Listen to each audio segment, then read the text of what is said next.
Hey guys, it's Monday of the second week of school. Getting ready to show you this Crown Victoria in a minute, and they made some good progress with it. This video, I guarantee, is going to be all patchy. It's got clips from several different days at several different times. You know, I got 15 students in here, and I try and catch a little bit of what they're doing. Trying to piece it together takes some time. We're still trying to get back to in-person learning. I've been coming in an extra hour early every morning. Still can't get caught up, but I just love the fact that you're in there and we're getting to work on some neat stuff. So here you go. So anyway, this is getting ready to lead into a chopped up, maybe 2 or 3 minute long video of little clips of the students working on this thing. They may seem like they're not in order, and they may not be, but I'll do the best I can with it. But not bad for a week, and this is just an update on the cop car project. Thanks for watching. Feel free to leave comments or encouragement or suggestions. Thank you. Okay, there's going to be little clips in the video about getting this thing done, and I'll piece them together as best I can. But the upper control arms in, you'll see one of the clips where we broke the stabilizer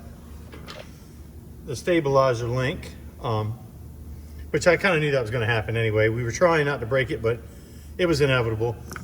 So we're in the process of replacing that. But this part of the job is done. So new bushings there.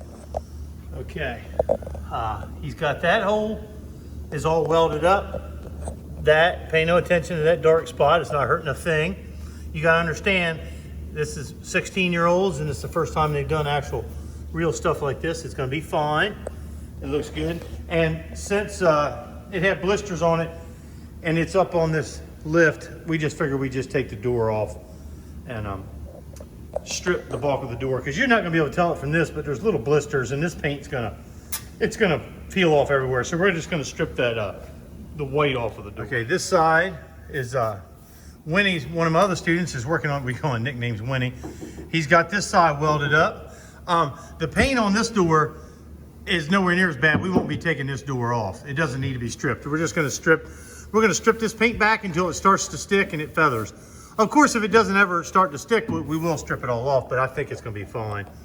We're going to go around and mark all the dents, but I'm not worried about that right now. I got my crew with Eli and Jimmy and Nolan and somebody else as well. Well, especially when they weren't there today.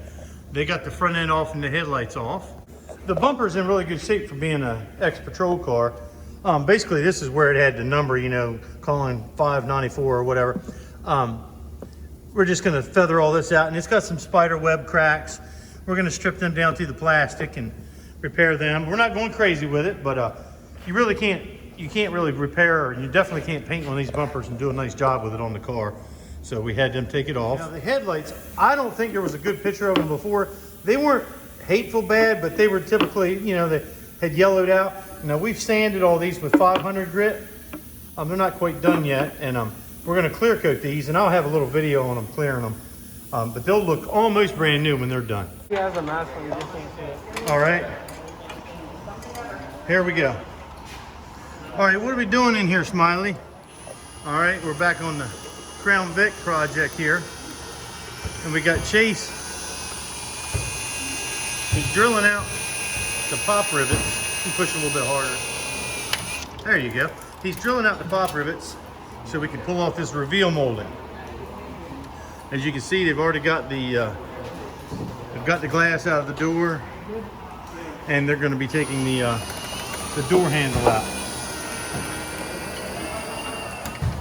And up front, they're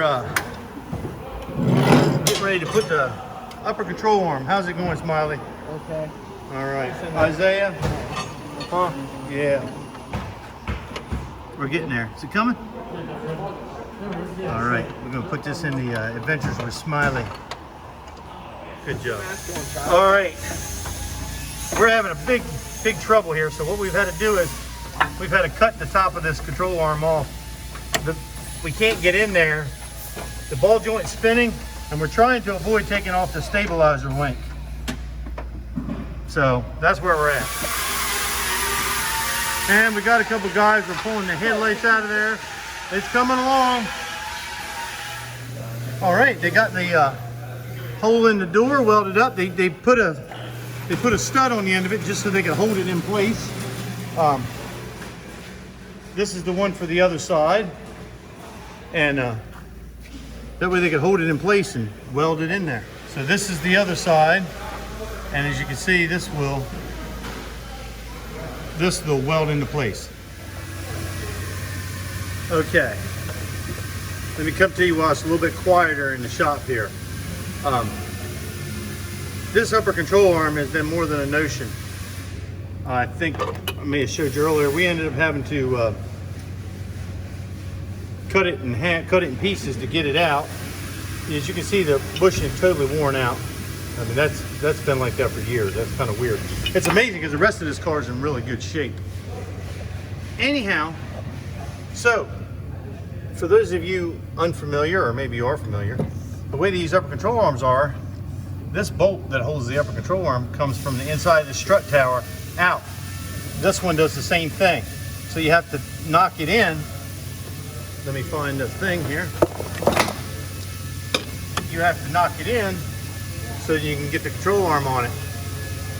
Well, so we're thinking, no big deal. We'll drop the lower control arm. Well, the bolt that holds the spindle is seized in there. So, in the process of trying to unhook the stabilizer link, it broke. So now we've got it jacked down. We got this bolt pushed out of the way. Now hopefully we'll be able to weasel the new control arm in and leave this one in place. It's been one of these days. Okay, I've got Chase. He's taking all the wires out of this door so that if we can, we're gonna go ahead and take the door off. It's gonna make it easier to fix. When you get looking at this thing real close, there's some blisters in it. And this is the door, and the other door will probably have to do the same thing. The paint was blistering, so we might as well just strip all the paint off. And it's gonna be easier, just take the door off the car. So that's what he's working on right now. And I got another crew up front here is working on taking the bumper off. And the guys are they're taking a break for a minute from putting the upper control arm on.